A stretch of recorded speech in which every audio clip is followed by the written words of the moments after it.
So there's been so many Walking Dead spin-off series that you can look at the new title, The Ones Who Live, and roll your eyes and go, really? Like, really? But like all the zombies,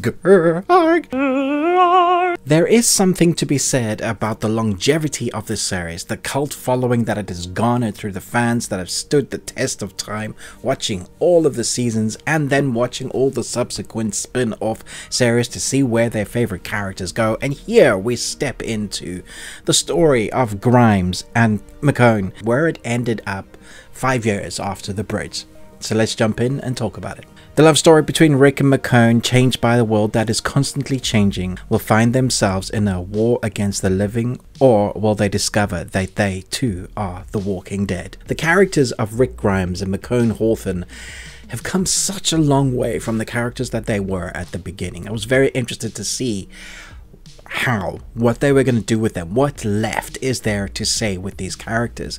We start off with a place that, obviously, if you've been watching the Walking Dead series at 10 seasons, you know he's gone through so much and he basically sacrificed himself to save the ones he loved with the bomb on the bridge. Here, this is set 5 years later after he's been captured by this military group that has kind of kept itself safe. The premise is that no one's allowed to leave the city because no one should know about it, because they're trying to keep the many thousands of people that they have in the city safe. And so that is kind of where Rick is trying to escape and get back to Michonne. That's all he wants to, get back to his wife.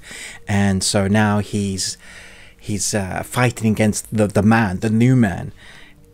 I would say that just within the first episode, this is going to rock your world, because if you're a fan of The Walking Dead, this feels fresh but good at all the same time. I would say compared to the other seasons of The Walking Dead, the spin-offs that we've had, I think this is the freshest take and feels the best in terms of atmosphere and storytelling, taking something that's been done a million times and actually making it worthwhile telling the story.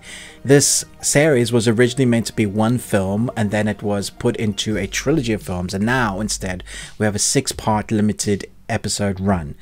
And looking at just taking out the zombies, you know, we've seen every version of them, and just when you thought that they have created every version, even the spin-offs have done some new things like poison zombies, that kind of thing. Here they start off with something that you haven't seen before, that is used in the story as quite a wake-up call. Oh yes, we're watching The Walking Dead, they're gonna go and make our characters go as very far in order to get what they need to get to the loved ones, to do what they need to do. They're going to have to end up doing things again that is harrowing, but we know that these characters, with everything they've gone through, are able to make those choices.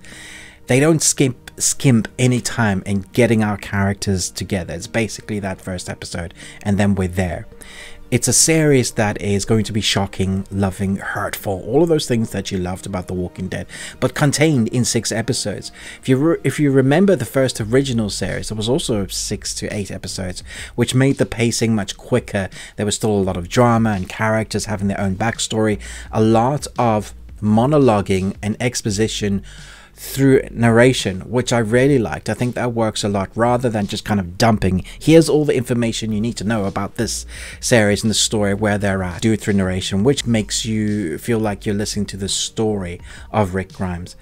I would say this is definitely one, if you've been a fan so far, it's fantastically well written. The dialogue's actually good. And I feel like I'm coming down hard on the previous other seasons. I enjoyed it for what it was, but it does feel very long in the tooth.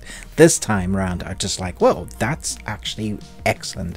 Very well done. Now, I actually haven't watched all 6 episodes yet, so I'm not going to give a complete score for it yet. I will definitely be going, but I just wanted to get this initial thoughts on it as I've watched the first few, and I'm thinking to myself, why weren't they always like this? Why wasn't as tight? The characters as interesting. The special effects are great. The locations and the set designs looking very real and lived in.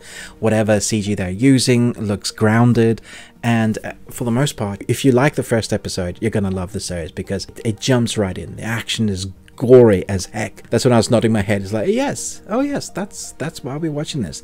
And the acting between Andrew Lincoln and Danai Gurira, I don't know how to pronounce the name correctly, but I thought they had great presence. But even when you have the other actors like Terry O'Quinn and Lesley-Ann Brandt, who plays Major General Beale and Thorne, there are other actors that have their own issues always with these, and I didn't mind them, you know, being a detraction from the main story sometimes, but for the most part it's always following the route that it needs to tell the story of these two, and I think it's really good. So I definitely will be finishing, but just kind of let you guys know, if you were going to put it to the side and go, oh, not another one, this is probably one that you want to watch, and you don't need to have seen the other spin-offs to watch this one. It's a standalone limited series picking up from that moment.